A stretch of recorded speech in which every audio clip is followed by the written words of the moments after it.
साध संगत जी, धन निरंकार जी। विषय: दुखों का वास्तविक नाश केवल नाम से होता है। आज हम आदि ग्रंथ में अंकित महापुरुषों के अत्यंत प्रेरणादायक शब्द दुख भंजनु तेरा नामो जी पर मनन करेंगे। यह वाणी हमें समझाती है कि मनुष्य दुखों से मुक्ति कहाँ खोजता है, सच्चा सुख किसमें है और पूर्ण सतगुरु का ज्ञान जीवन को किस प्रकार बदल देता है। आइए इस दिव्य संदेश को सरल भाषा में समझते हैं। महापुरुष सबसे पहले एक बहुत गहरा सत्य बताते हैं। दुख भंजनु तेरा नामो जी, अर्थात जीवन के दुखों का वास्तविक नाश किसी वस्तु, व्यक्ति या परिस्थिति से नहीं, बल्कि उस निराकार प्रभु की पहचान से होती है। साध संगत जी, जब भी जीवन में कठिनाइयाँ आती है तो मनुष्य सबसे पहले बाहरी उपाय खोजने लगता है।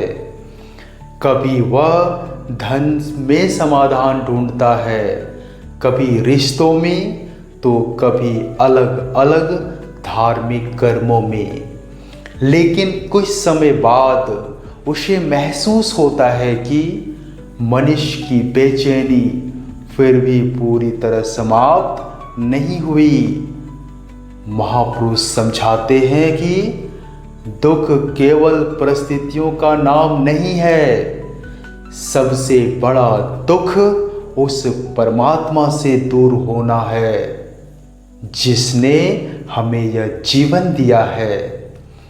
जब तक मनुष्य उस निराकार को पहचान नहीं लेता, तब तक बाहर की सुविधाएं भी मन को अस्थायी शांति नहीं दे पाती। साध संगत जी, इसलिए पूर्ण सतगुरु का जीवन में आना सबसे बड़ा सौभाग्य माना गया है। सतगुरु हमें कोई नया परमात्मा नहीं देते, बल्कि उसी एक निराकार की पहचान कराते हैं जो पहले से ही प्रत्येक कण और प्रत्येक प्राणी में विद्यमान है। जब यह पहचान जीवन में उतरती है, तब भक्ति केवल एक परंपरा नहीं रहती, बल्कि अनुभव बन जाती है। प्रार्थना केवल शब्द नहीं रहती, बल्कि विश्वास बन जाती है। और जीवन केवल दिन बिताने का माध्यम नहीं रहता, बल्कि परमात्मा की कृपा का अनुभव बनने लगता है। महापुरुष आगे समझाते हैं कि केवल बाहरी धार्मिक कर्म कर लेने से जीवन पूर्ण नहीं होता।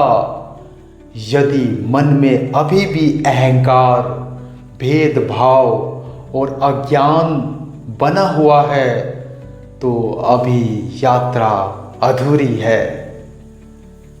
पूर्ण सद्गुरु का ज्ञान हमें बाहरी आडंबर से हटाकर भीतर झांकना सिखाता है। वह हमें यह अनुभव कराता है कि परमात्मा कहीं दूर नहीं, बल्कि हमारे अपने जीवन का आधार है। साध संगत जी, जब मनुष्य इस सत्य को स्वीकार कर लेता है, तब उसकी सोच बदलने लगती है। वह दूसरों को दोष देने के बजाय स्वयं को सुधारने का प्रयास करता है। परिस्थितियों से लड़ने के बजाय निराकार पर विश्वास करना सीखता है, और यही विश्वास धीरे धीरे उसके जीवन में शांति और संतोष का कारण बन जाता है। यही इस वाणी का प्रथम संदेश है। सच्ची शांति बाहरी साधनों से नहीं, बल्कि पूर्ण सद्गुरु द्वारा कराई गई निराकार की पहचान और उस पर अटूट विश्वास से प्राप्त होती है। साध संगत जी, महापुरुष आगे समझाते हैं कि जब मनुष्य को पूर्ण सतगुरु के माध्यम से निराकार की पहचान हो जाती है, तब उसके जीवन की दिशा बदलने लगती है। वह केवल अपने दुख दूर करने के लिए प्रभु को याद नहीं करता, बल्कि हर परिस्थिति में उसी का धन्यवाद करना सीख जाता है। धन्यवाद करना सीख जाता है। यही सच्ची भक्ति की पहचान है। साध संगत जी, अक्सर मनुष्य यह सोचता है कि यदि जीवन में कोई कठिनाई ना हो तभी वह सुखी रह सकता है, लेकिन ब्रह्म ज्ञान हमें सिखाता है कि सुख का संबंध परिस्थितियों से नहीं, बल्कि हमारी सोच और विश्वास से है। जिस व्यक्ति का विश्वास निराकार में दृढ़ हो जाता है, वह विपरीत परिस्थितियों में भी धैर्य नहीं खोता। उसे विश्वास रहता है कि जो कुछ भी हो रहा है वह परमात्मा की रजा में है और उसी में कोई न कोई कल्याण छिपा है। महापुरुष यह भी समझाते हैं कि केवल ज्ञान सुन लेना पर्याप्त नहीं है। ज्ञान तब सार्थक होता है जब वह हमारे व्यवहार में दिखाई दे। यदि हम निराकार को जानने के बाद भी अहंकार, क्रोध, ईर्ष्या या भेदभाव में जीते रहें, तो इसका अर्थ है कि ज्ञान अभी हमारे जीवन में पूरी तरह नहीं उतरा है।